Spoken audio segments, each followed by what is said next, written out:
What's up, guys? Barry Gaming here, back with some more AFK Journey, and today, yes, it is finally time. We have the twins on the Pioneer test server, Elijah and Lialah. Now, these characters were some of the most meta-defining Celestial / Hypogean heroes in AFK Arena, and the hope is that they are just as strong here in AFK Journey. First glance, though, I don't necessarily know if they're going to be quote-unquote game-breaking like we had with Harak and maybe even Taylene. I think she's going to be good, or I say she, but I should say they should be good. Because again, this is actually like one of the first support heroes we have. One of these heroes has a range of 6, the other one is 1. And let's go over their skill set because it's a very, very interesting one, and we're going to jump into combat a couple times to show you guys how some of these work. So right out of the gate, the ultimate is a very important piece of information because it has a passive and active portion. Elijah and Lialah fight separately in the battle but share the same HP pool and energy pool. So you'll see them randomly moving around the battlefield. One will stay at range, one will be right up in melee, and their max HP is increased by 35% because they are sharing it. And if they take AoE damage and both taking damage, yeah, that does affect them and kill them faster. The active portion performs an inspiring duo dance, granting allies haste for 7 seconds. That is a really good stat, especially in AFK Arena. The haste speed increase was so good. During the dance, allies that are linked through the stellar bond, which is the main ability here, become unaffected, unable to be CC'd, and the skill can be cast as long as Elijah is able to use the ultimate. So really, a lot of the abilities that these celestial twins have come to stellar bond.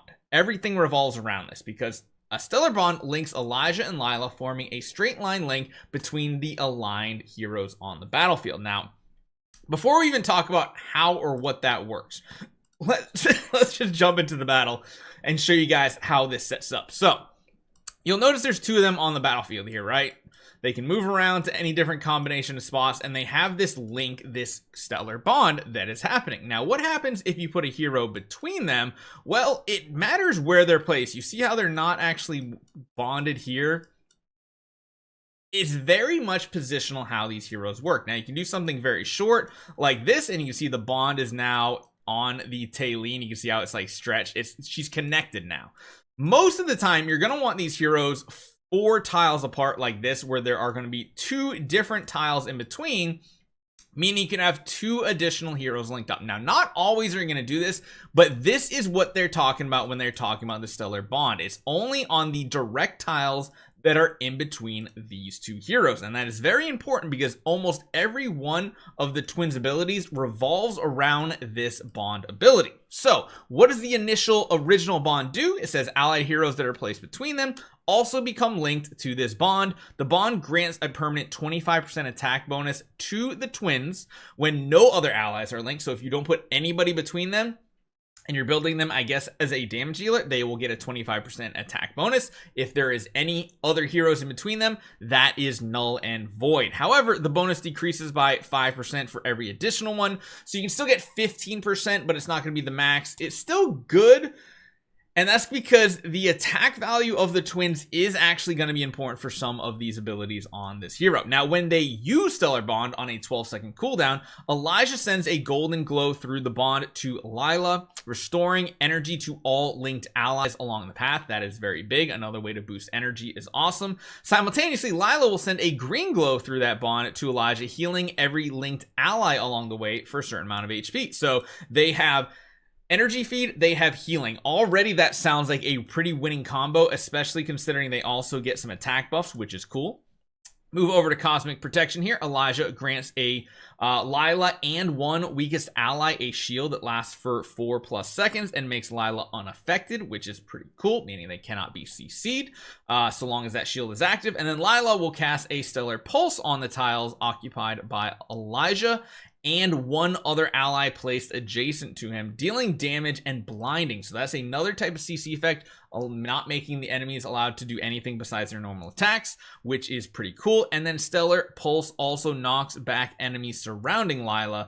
Kind of gives a little bit of a survivability boost. As far as Hero's Focus goes, it's all about haste and stacking that haste up to 3 times, which is really, really cool. And also permanently increasing the haste of all allies linked between. So again, these heroes are usually supposed to be the ultimate support hero. We're just gonna have to see how they actually perform when it comes to the end game. It's gonna be really weird because they come out in the very early game of a season, which might not have the best effect as far as they play, but as you get to the later game, it might be pretty crazy. Now, the exclusive weapon here is the typical that we've seen with Celestial and Hypogen, being that plus 15 is required to really make this hero pop off. So, if the allies, excluding the twins, that are linked between Stellar Bond exist from the same faction, so let's just say we put Lily May and Tassie in between these two twins here, a special resonance effect will be triggered. The resonance grants linked allies additional vitality, meaning they get more healing, and increases their energy gain by 10%. So that's something we previously only saw with a hero like Freyesto, the main body Freyesto, which is really cool because you can probably stack these up. Once the resonance is active, Stellar Bond can be permanently enhanced after all linked allies have used their ultimate for the first time.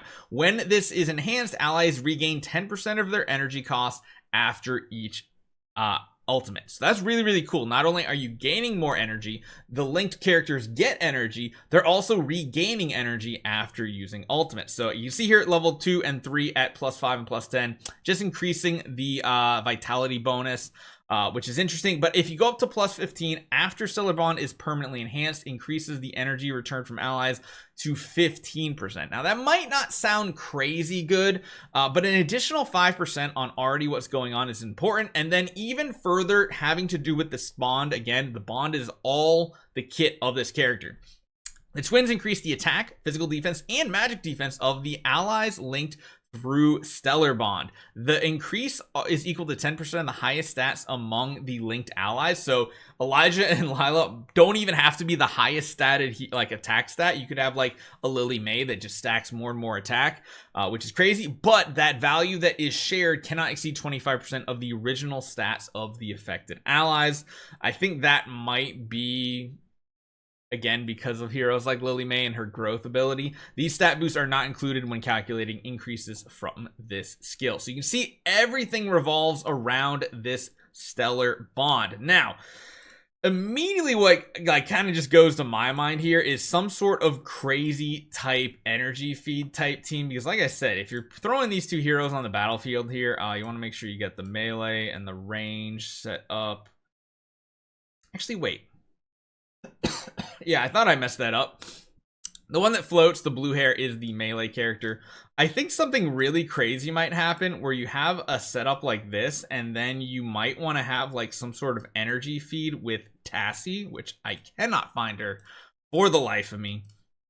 Throwing a Tassie in this, so she's getting energy fed, and then they're also getting that extra energy from Freyesto, so casting ultimates might be pretty freaking crazy. Then throwing a hero in like Lily May, and then maybe even some sort of support hero into all of this.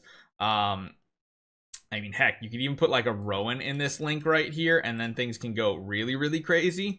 You never know how this is actually going to perform. It could be crazy, it might be kind of blah. Right now we can't do much testing on it because we haven't pushed the AFK stage, but you can see how this link stays on everybody as it goes around the battlefield. It gets like this weird Z shape, but I do think these heroes have potential in the late game to be absolutely game breaking.